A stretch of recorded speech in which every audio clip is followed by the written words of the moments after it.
Okay, so you'll graph segment AB where A is at -2, -5, and B is at 6, -1. CD at -1, 3, and D at 2, -3.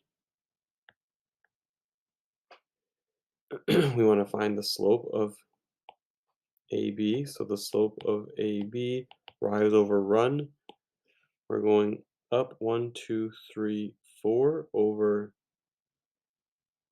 8. Up 4 over 8 is the same as up 4 over, up 1 over 2.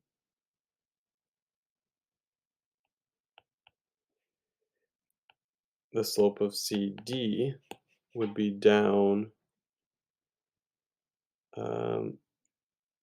down 6 over 3.